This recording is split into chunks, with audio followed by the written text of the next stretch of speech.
everyone, this is Janat Kamal and you are watching Hindustan.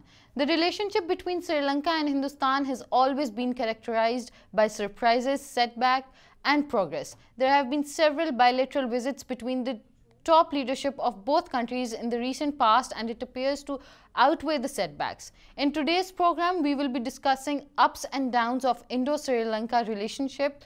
Stay with us. Today we have on call with us Asanga Abeyagoonasekera, who is a political columnist and author. He is a visiting professor for geopolitics and global leadership at Northern Kentucky University and a visiting lecturer in international political economy for University of London, in Sri Lanka Royal Institute of Colombo, and teach international security at University of Colombo. Asanga has more than a decade of experience in government and administration. Thank you so much, Asanga, for joining us. Asanga, what do you think? What is the current status of Indo-Sri Lanka bilateral relations? Well, the Indo-Sri Lanka bilateral relations during the Sirisena regime has been stronger, and from 2015 you can see a lot of improvements in the Indo-Sri Lanka relationship. When you look at the previous regime of Rajapaksa, who was much more closer to China, and when Sirisena came into power in 2015, he sort of recalibrated the foreign policy to have equidistant relationship with China, India, and United States, and all other nations. So today, the bilateral relationship is with India is strong and under Sirisena regime. Okay, so Asanga, after the civil war, do you think the relationship rebuilding pace in it is fair enough? Well, after the civil war, when it ended, so the relationship has sort of gone through, I would say, two regimes, in between two regimes. So first is the Rajapaksa regime, and after the completion of the war in 2009, and you could see Rajapaksa moving closer towards the Chinese relationship and building close relations and moving Sri Lanka towards a strategic relationship with establishing strategic relationship with China. And after that, in 2015, you have President Sirisena coming in. And so during that period, I would say there has been challenges with India, obviously the closest neighbor that we have, and with the present situation in Sri Lanka, as you know, the new Prime Minister has been appointed by the President Sirisena, and this was done because of certain national security issues, which President Sirisena mentioned, also about direct threats. There are news mentioning that the Indian intelligence service is behind a coup, sort of an assassination plot. Also was mentioned in the media, and also there was on grounds on strategic assets being given to other nations. So on those grounds that Sirisena appointed the new Prime Minister Rajapaksa. And so right now, the country is facing actually a legislature and executive are facing a lot of turmoil, I would say, because the executive, the decisions that the executive has taken, and the former Prime Minister is not accepting, and he's mentioning it is unconstitutional. And so the Supreme Court is looking at this and making a judgment.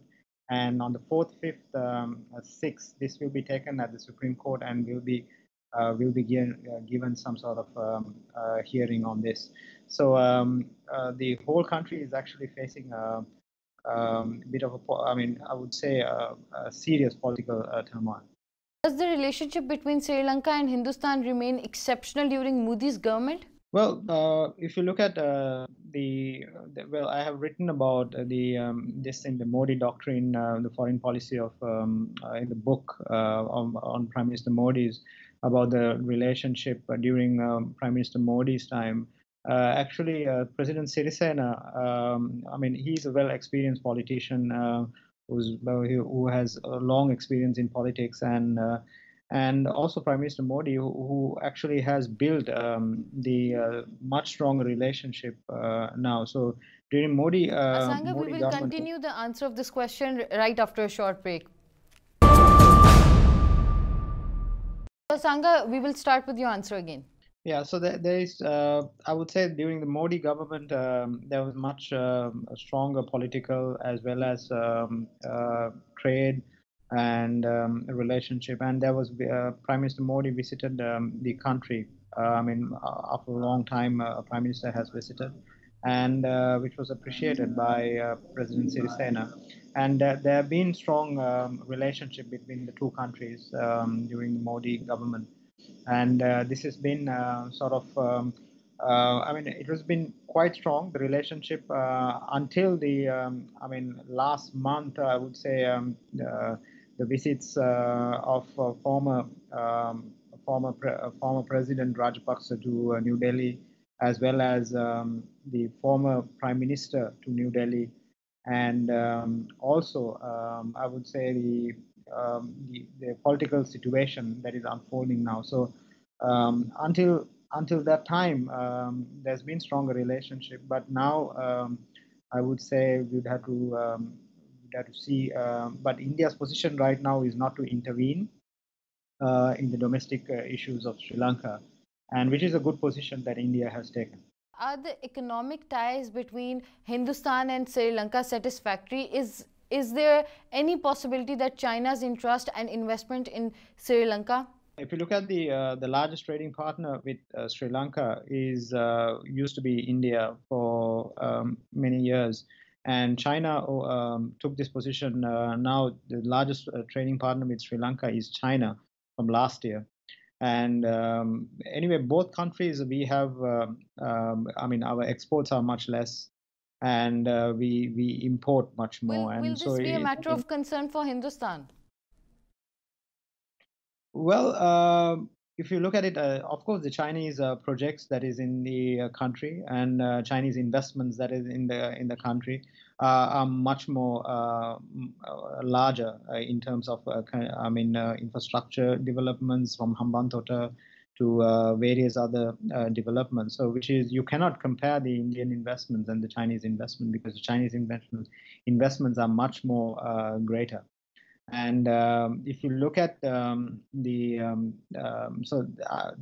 you look at the Indian Ocean prospects in the future, like the CPEC coming into play, and I would say there will be the trade in the Indian Ocean would also change drastically, and China will be playing a key role in the Indian Ocean. Sri Lanka successfully managed its bilateral relation with China and Hindustan? Well, our president's foreign policy is balanced and Asia-centric. That's what he has mentioned in the election manifesto. What President Sirisena has been working from 2015 is to create an equidistant foreign relations with all the other nations, and especially with India and China. And now my new book, which is coming out, Sri Lanka at Crossroads, is basically focusing on this relationship, on balancing the triple sphere of influence, which is the US, India, and China. And to answer your question, whether we have the capacity to balance it, and yes, we do have the capacity. And because if you look at, as I mentioned earlier, the president comes with well-experienced political background, as well as our foreign the officers who are engaged in foreign policy are sort of well-experienced. So we'll be able to calibrate this, and we have the capacity to do that. And so far we have been, if you look at the Hambantota project, which is the biggest question that the global community has about China's presence, and it was first offered to India. And when the project was offered to India refused to do the project, and due to this, the Sri Lanka approached China. and that's why it was given to China. And now China has built the port. You can see a massive port built in the south of Sri Lanka, which will give a huge economic benefits when the Pakistani CPEC and all the other projects also Kwakpo and all of them also come into play. It'll bring huge economic prosperity to the nation.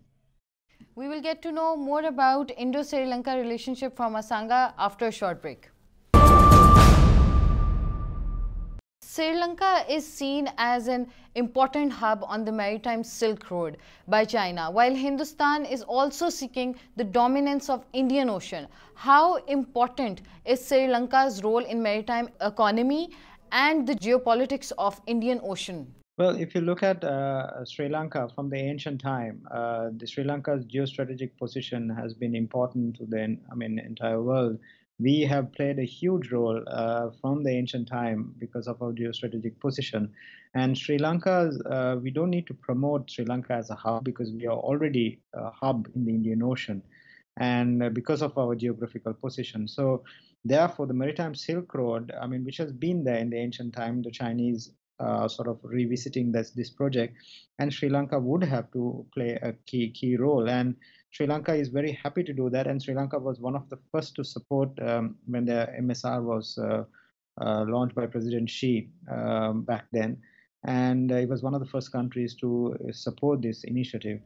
And India, the thing is, India would have to, see this. This is a nation sitting on the maritime Silk Road, and we are doing for our own nation, and they would have to see this as a project that is coming to the region, and it's giving a lot of prosperity to many nations like Pakistan, Sri Lanka, Myanmar, Bangladesh, and many other countries, and would India would need to accommodate this sort of development projects. And because if you look at for the 70 years of independence, Sri Lanka is still a developing nation, and our per capita is about $3,600. So our economic targets are to become a developed nation at one point. So I think with these economic projects coming in, the infrastructure projects as well as all these, Sri Lanka is having a 98% literacy rate, one of the highest in the region. And we could achieve very high standards, and India should support this. And if India actually supports Sri Lanka, basically, I think Sri Lanka can even play a bigger role to stabilize the region and to bring peace to the Indian Ocean, as Sri Lanka was one of the first to even come up with the Indian Ocean Zone for Peace concept in 1972. And this was by Madam Bandaranaike who introduced this. So all these things can come into play if the regional leader, which is India, would play a better role, I would say a better leadership role. And how in Sri Lanka, I think, would like to see India playing a better role, and would support that also. Hindustan's role in Sri Lankan civil war is not a secret to world. What ensures Sri Lanka that Hindustan will not support insurgencies in the future? I think India's role. There was times that India. Like you mentioned in your question. So there was times that India did gave support and Tamil Nadu.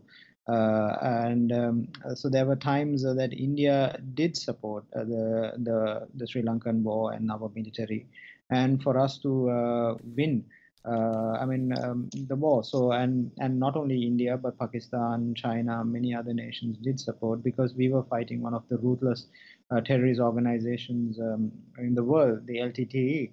And so in future, I would say. I think it's because of our security, understanding between the two countries are much more stronger now, and I don't see that India would support such an initiative or insurgency, or India, because they are much more stronger now, the security relationship, and we need to improve much. Thank you. Asanga, for joining us on call. Thank you so much. This was today's Hindustan. Keep watching Hindustan on dbtv.live.